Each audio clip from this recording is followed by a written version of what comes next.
Bonjour Franck, tu es métaphysicien. Est-ce que tu peux d'abord te présenter pour qu'on te connaisse un peu mieux? Oui, je suis donc Franck Atem. Je suis le président de l'Université francophone de métaphysique qui essaie de faire connaître une façon très moderne et très nouvelle d'aborder cette science de la métaphysique qui est la science des causes, par opposition à la physique qui est la science des effets. La physique observe ce qui est observable, donc en quelque sorte l'illusion, puisque tout le monde sait que tout ce que nous observons est du domaine de l'illusion. Et la métaphysique, c'est justement l'envers de ce décor, c'est-à-dire pourquoi il y a l'illusion, quelle est la raison pour laquelle on observe des choses, et pourquoi on les observe sous cette forme-là, c'est-à-dire pourquoi on a l'impression qu'il y a de la matière, pourquoi on a l'impression d'être vivant, pourquoi on évolue, etc. Tout ça, c'est de la métaphysique. L'espace-temps, l'énergie, c'est de la métaphysique. Ce n'est pas du ressort de la physique. Ouais. Selon toi, qu'est-ce que ça peut apporter au monde actuel dans lequel nous vivons, la métaphysique?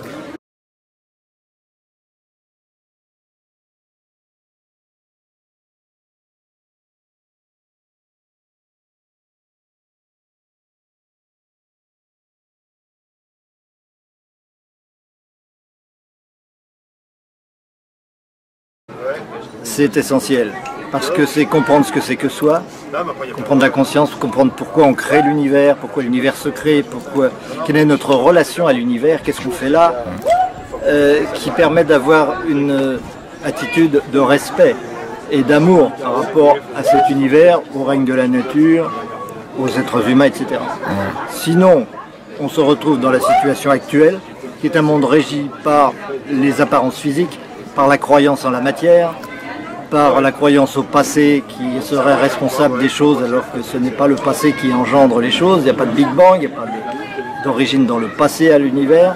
L'univers est une création perpétuelle à chaque instant en fonction d'un but qui est donc un futur.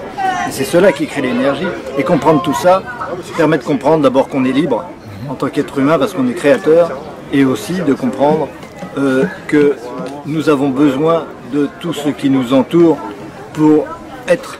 C'est-à-dire que toutes les formes de vie qui peuvent nous entourer, apparemment qui entourent notre corps en tout cas, pas nous, pas notre conscience, tout ce qui est dans notre conscience, tout cela est absolument indispensable.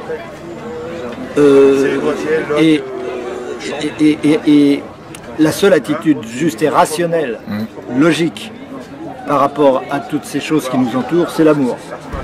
Et si, évidemment, dans le monde actuel, c'est pas facile parce que on croit qu'on est une personne opposée aux autres personnes, en concurrence avec les autres personnes, et puis tout dans le monde et dans l'économie, etc., nous pousse à la concurrence, à être en concurrence les uns avec les autres, et ça c'est très pernicieux.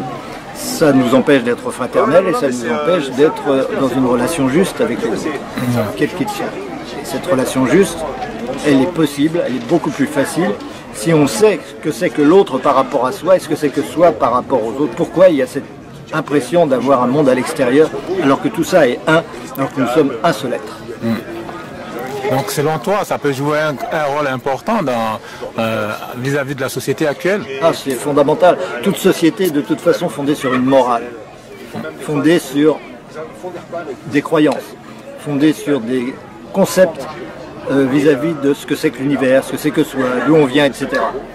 Et donc c'est pour cela que la plupart des sociétés sont fondées sur des religions. Évidemment, ça facilite les choses quand on n'a pas d'explication d'attribuer ça à Dieu. Mais et dans notre société occidentale, cette absence de spiritualité, entre autres, mais cette absence de compréhension de ce que c'est que le soi, de ce que c'est que l'univers, nous conduit à l'exploitation des uns par les autres, à l'exploitation de la planète, à l'exploitation des animaux, à l'exploitation de tout ce qui nous entoure, alors que c'est nous, c'est notre vrai corps, c'est les choses les plus précieuses que l'on devrait respecter le plus. D'accord.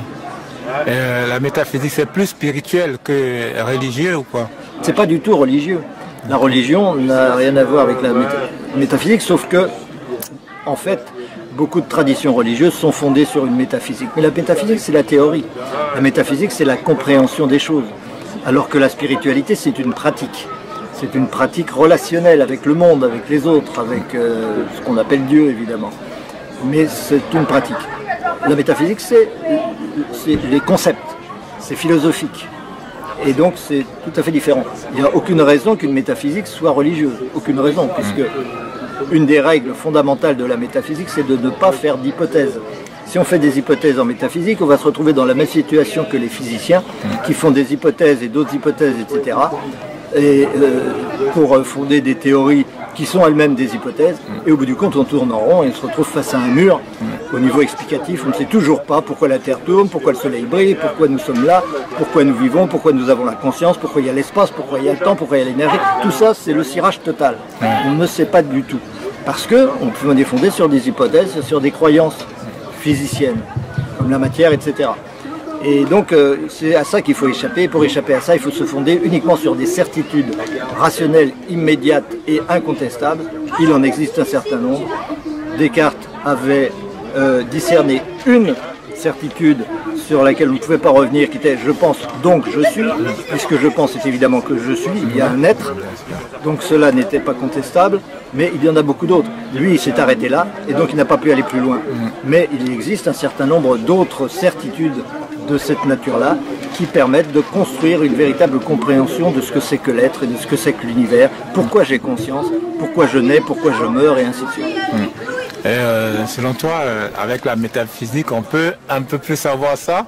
Pourquoi on est, pourquoi on meurt? Ça ne sert qu'à ça. Ça ne sert qu'à ça.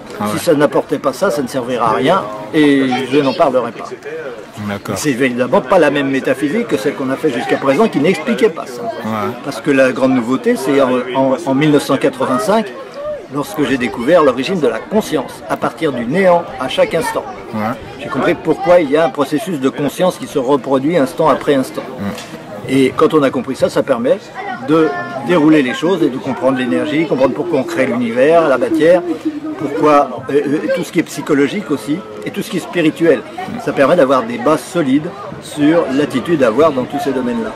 Chose qu'aujourd'hui on ne peut pas faire, et donc on enseigne des choses qui sont aléatoires en psychologie comme en spiritualité ou comme évidemment en physique, etc. Ok, si on veut en savoir plus, comment on fait pour te retrouver? J'ai un site qui s'appelle atem.com, hatem.com simplement, et qui est relié à tout ça. Il y a des tas de vidéos, il suffit de chercher Franck Atem, H-A-T-E-M toujours, sur YouTube ou ailleurs, on trouvera des vidéos, des articles sur Google, etc. Et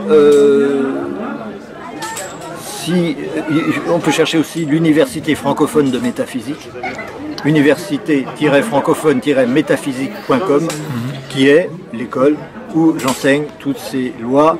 Le hasard existe-t-il? On démontre que non. Le destin, est-ce qu'il y a un libre arbitre? On démontre que oui.